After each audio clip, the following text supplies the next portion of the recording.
Hello student, स्वागत है एक नए टॉपिक के साथ जो संगठन के महत्वपूर्ण सिद्धांतों से जुड़ा हुआ है।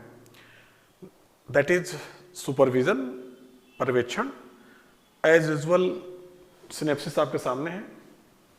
सुपरविजन, पर्यवेक्षण, concept and need of supervision, इसकी अवधारणा एवं आवश्यकता, डिफरेंट टाइप्स एवं एलिमेंट्स ऑफ सुपरविजन, पर्यवेक्षण के विभिन्न प्रकार एवं तत्व।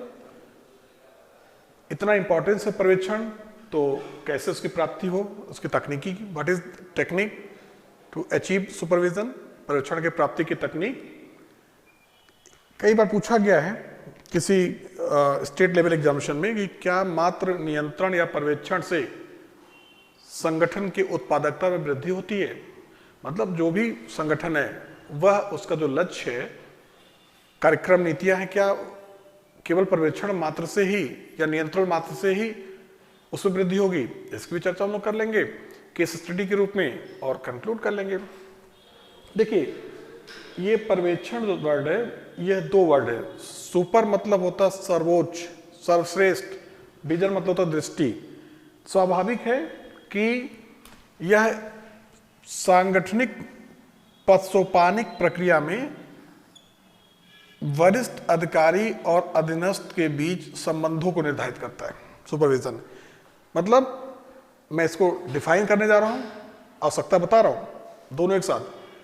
पर्यवेक्षण को जब मैं डिफाइन करूंगा तो वरिष्ठ अधिकारी या किसी पदाधिकारी के द्वारा उचित सत्ता के माध्यम से सबऑर्डिनेट को दिशा निर्देश देना, डायरेक्शन।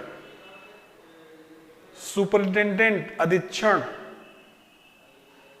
ठीक है, दिशा निर्देश, डायरेक्शन, आदेश, कमांड, अधीक्षण, सुपरिटेंडेंट उचित सत्ता के प्रयोग के द्वारा जब कोई पदाधिकारी संगठन में अपने अधीनस्थ कर्मचारियों को करता है तो वही कहलाता है पर्यवेक्षण, सुपरविजन।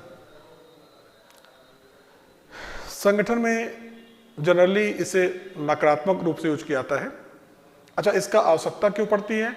एक कहावत है कि जिस कार्य की देखभाल नहीं होगी, देखभाल भी इसको कहते हैं, लुक आफ्टर, ओवरसीज भी बोलते हैं देखभाल। एक कहावत है कि जिस कार्य की देखभाल नहीं होती वो कार्य संपादित नहीं होता है।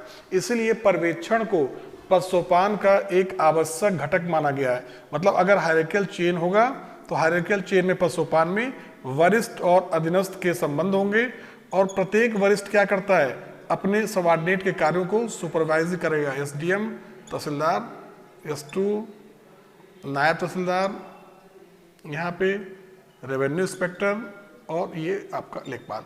अब यहाँ पे जो चीफ सुपरवाइजर डीएम होगा, लेखपाल के पास कोई सुपरविजन का पावर नहीं है। RI first supervisor, second supervisor, third supervisor, fourth supervisor, chief. मतलब यह पदसोपान का एक आवश्यक अनिवार्य घटक है। It is necessary component of scalar chain hierarchy. ठीक है, अगर पदसोपान है तो वरिष्ठ और अधीनस्थ कर्मचारी के रिलेशन का विकास होगा, डेवलपमेंट होगा, और जब वरिष्ठ और अधीनस्थ होंगे तो वरिष्ठ अधिकारी अधीनस्थों के कार्यों का उचित सत्ता के माध्यम से दिशा निर्देश, ओवरसीज देखभाल,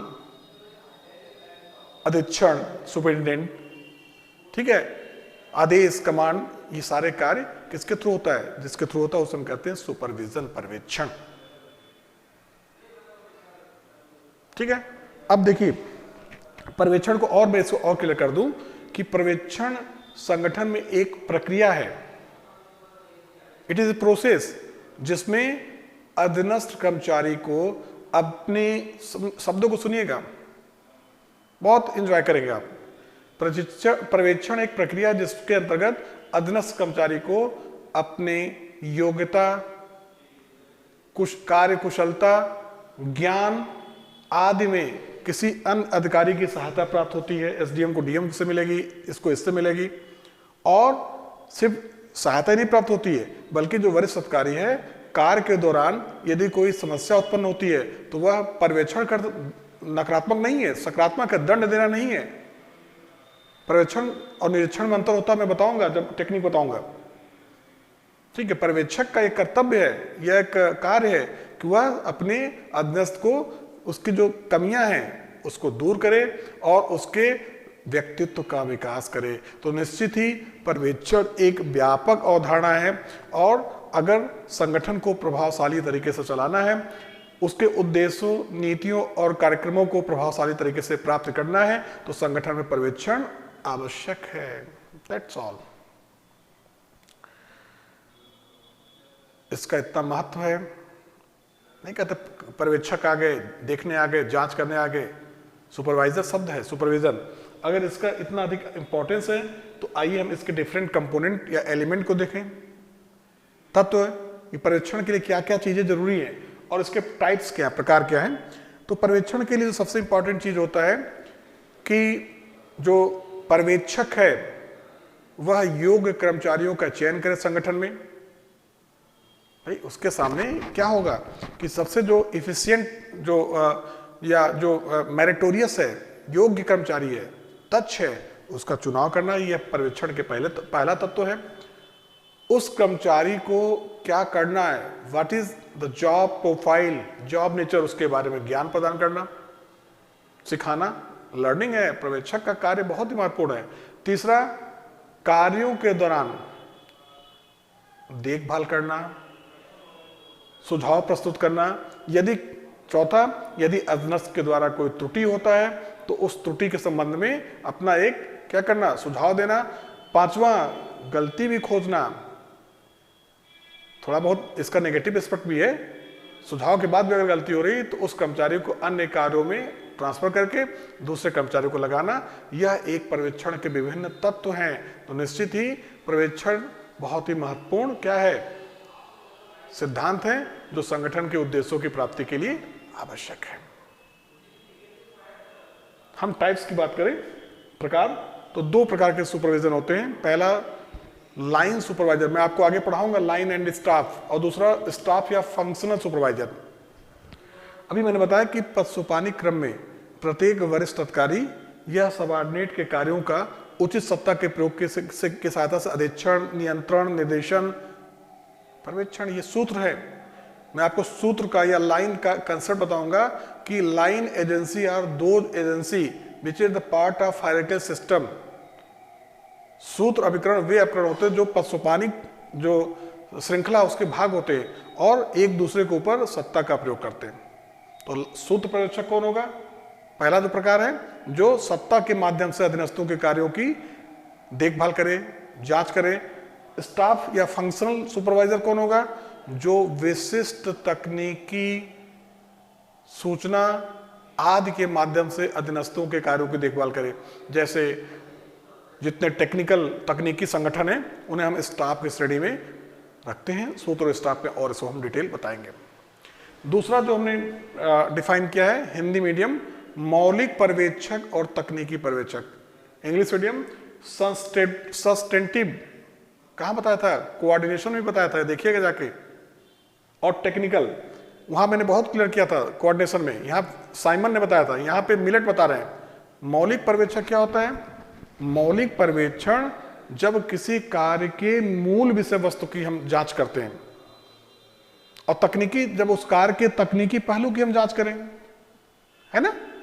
जैसे अब उस दिन में मैंने एग्जाम्पल लिया था कि कोई पुल बनना है तो डिस्ट्रिक्ट मजिस्ट्रेट के पास आएगा कि यह पुल इतने दिनों में गुणवत्तापूर्वक संपादित हो, तो वो उसकी जांच करेगा टाइम टू टाइम। तो ये क्या हो गया? मौलिक पर्यवेक्षण।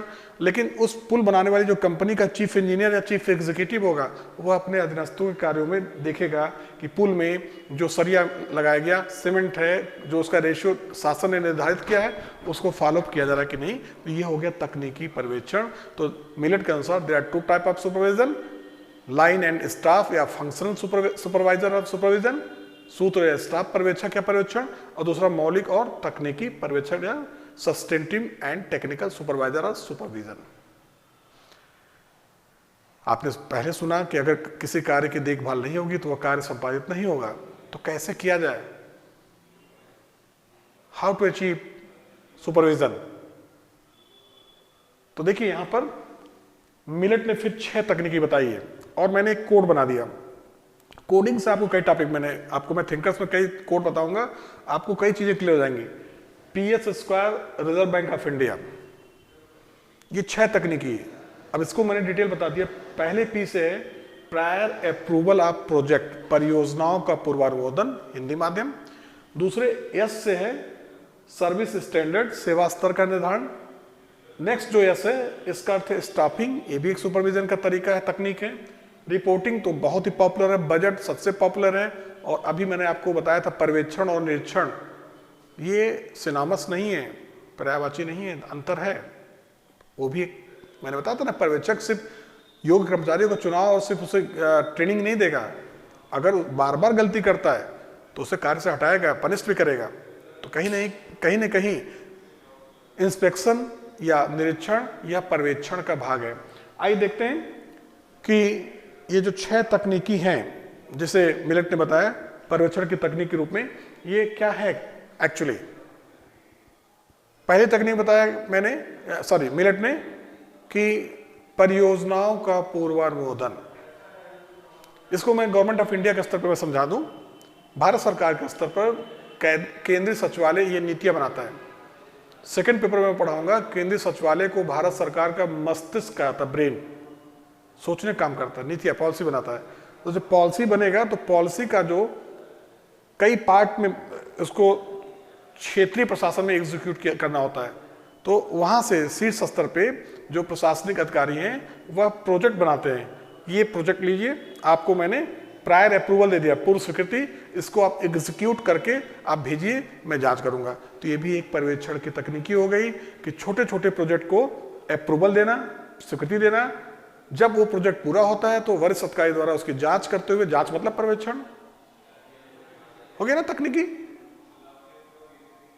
अरे बहुत आसान है यार, कि आपके पास प्रोजेक्ट आया, आपको दिशा निर्देश मिला कि ये प्रोजेक्ट इसको इतने समय में ऐसे पूरा करना है, आपने कार्य करके सौंपा, रिपोर्ट हो गया, जांच। दूसरा है सर्विस स्टैंडर्ड, एक सेवा का स्तर निर्धारित कर दिया जाएगा कि आपको इस सर्विस स्टैंडर्ड में कार्य करना है। जैसे उत्तर प्रदेश में कोई एजुकेशन मिनिस्टर थे, उन्होंने कहा कि ऐसे डिग्री कॉलेज जो अपने कॉलेज में इतने परसेंटाइल पास आउट कराएंगे उनको एडेड कॉलेज के रूप में मान्यता दिया जाएगा। तो ये क्या हो गया, उस शासन ने एक सर्विस स्टैंडर्ड बना दिया कि आपको ये सर्विस प्रोवाइड करना है। आपने कार्य किया, रिपोर्ट भेजा, पर्यवेक्षण हो गया। ये भी दूसरी मतलब संगठन में सेवा स्तर का निर्धारण के माध्यम से भी वरिष्ठ अधिकारी अधीनस्थों के कार्यों का पर्यवेक्षण करेगा। स्टाफिंग, यह पॉपुलर है पश्चिमी देशों में, क्योंकि वहां पे प्राइवेटाइजेशन है, या भारत में जो प्राइवेट सेक्टर है, कर्मचारियों की नियुक्ति के समय उन्हें कुछ लक्ष्य सौंपे जाते हैं कि जब आप इस लक्ष्य को प्राप्त करेंगे तो आपकी नियुक्ति को हम परमानेंट कर देंगे या कुछ रिमोनेशन देंगे, कार्य करिए, रिपोर्ट भेजिए। और स्टाफिंग, राष्ट्रपति, अमेरिका राष्ट्रपति के पास तो इस संबंध में बहुत व्यापक अधिकार है। तो ये भी एक टेक्निक हो गया किसका, स्टाफिंग भी सुपरविजन का टेक्निक हो गया। रिपोर्टिंग, अब इस तीनों में आपने सुना कि अधीनस्थों ने रिपोर्ट भेजा, उसी रिपोर्ट की जांच होती है। तो reporting is the most popular technique of supervision. अधीनस्थ कार्यों की प्रतिवेदन की जांच होगी, वही रिपोर्टिंग है। बजट का, तो budget is the most important tools of supervision. Budget के द्वारा जब सरकार बजट खर्च करती है तो संसद में उपस्थित होती है, ढेर सारे प्रश्न पूछे जाते हैं। उद्देश्य क्या होता है, सुपरविजन, नियंत्रण, कंट्रोल। तो budget it's also tools of supervision. Budget भी पर्यवेक्षण की एक प्रमुख तकनीक है। नेक्स्ट है इंस्पेक्शन। दो चीजें मैं यहां बता दूं आपको। पर्यवेक्षण एक व्यापक अवधारणा है, सकारात्मक पहलू है। निरीक्षण एक संकुचित अवधारणा है, नकारात्मक पहलू है। पर्यवेक्षण को मैंने बताया कि यह वरिष्ठ अधिकारी सिर्फ आदेश नहीं देता है, बल्कि कार्य के दौरान कार्य की गुणवत्ता, कार्य की तकनीक आदि के संबंध में अधीनस्थों को दिशा निर्देश देता है। फिर लास्ट में वो इंस्पेक्शन करता है। लेकिन इंस्पेक्शन का अर्थ जो इंस्पेक्टर शब्द यहीं से आया, इंस्पेक्टर राज। निरीक्षण का अर्थ होता है सिर्फ और सिर्फ सूचना की प्राप्ति, किसी प्रकार के सकारात्मक नहीं है, सहयोग नहीं है, टोटली नेगेटिव है। इसमें क्या कहता है कि जो लक्ष्य दिया गया उसकी प्राप्ति हुई या नहीं। That's all. तो निरीक्षण के माध्यम से भी पर्यवेक्षण की स्थापना की जाती है। तो inspection is the not synonymous but tools of supervision. ये 6 तकनीक बताया था मिलेट ने। तो आइए लास्ट में हम देखें, एक केस स्टडी हम देख लेते हैं कि क्या केवल पर्यवेक्षण या निरीक्षण से ही उत्पादकता बढ़ेगा संगठन में। अमेरिका में मैं थिंकर्स में पढ़ाऊंगा, मिशिगन विश्वविद्यालय, ये बहुत ही पॉपुलर यूनिवर्सिटी है। मिशिगन विश्वविद्यालय में 1940 के डिकेड में एक थिंकर्स में आपको पढ़ाऊंगा, रैंसिस लिकर्ट। इन्होंने एक केस स्टडी किया था। रैंसिस लिकर्ट 1940 डिकेड में, दशक में मिशिगन विश्वविद्यालय में इनका एक केस स्टडी था। इन्होंने 2 प्रकार के सुपरवाइजर, 2 प्रकार के पर्यवेक्षक शैली बताया। पहला जो पर्यवेक्षक था वह कार्य केंद्रित प्रोडक्शन सेंटर्ड या वर्क सेंटर्ड उत्पादन केंद्रित था, और दूसरा सुपरवाइजर था वह एम्प्लॉय सेंट्रिक था, कर्मचारी केंद्रित। क्या था इस केस स्टडी में, क्या किया गया, इस एक्सपेरिमेंट में लिकर्ट ने क्या पाया? एक्चुअली में लिकर्ट ने मैनेजमेंट और वर्कर्स के बीच या सुपरवाइजर और वर्कर्स के बीच के रिलेशन को यहां पे एक्सप्लेन किया।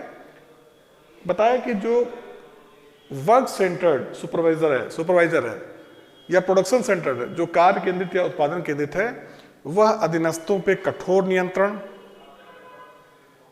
वन वे कम्युनिकेशन, अभी पीछे पढ़ा है मैंने, सिर्फ आदेश देना, कोई सलाह नहीं, अधीनस्थों पे कोई विश्वास नहीं, जीरो ट्रस्ट।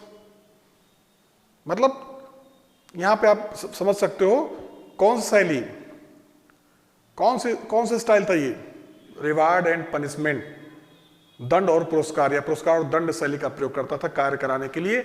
और दूसरा जो था सुपरवाइजर का जो दूसरा कैटेगरी था, स्टाइल था, वो एम्प्लॉय सेंटर्ड था। वह बहुत ही ह्यूमैनिटेरियन था। आप कैसे हो, आपकी तबीयत कैसी है, आपके परिवार के लोग कैसे, काम वो भी करा रहा है, लेकिन वह मानवीय दृष्टिकोण पे कार्य करा रहा है। और यह मैकेनिकल दृष्टिकोण पे क्या पाया लिकर्ट ने पाया कि जहां पर सुपरवाइजर क्या है,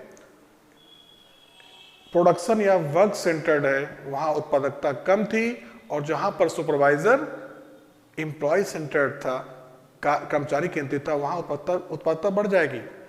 भाई आप किसी से पूछिए आप कैसे हो, तो उसके अंदर से आप एज ए डीएम कभी निकलिए ऑफिस में, अपने एसडीएम कोलीग के हाथ पे, कंधे पे, भाई ठीक ठाक हो, बड़ा अच्छा काम कर रहे हो, तो उसके अंदर क्या होता है, मनोबल का विकास होता है कि देखो मुझे लुक आफ्टर हो रहा है। यही है इंटरपर्सनल रिलेशन।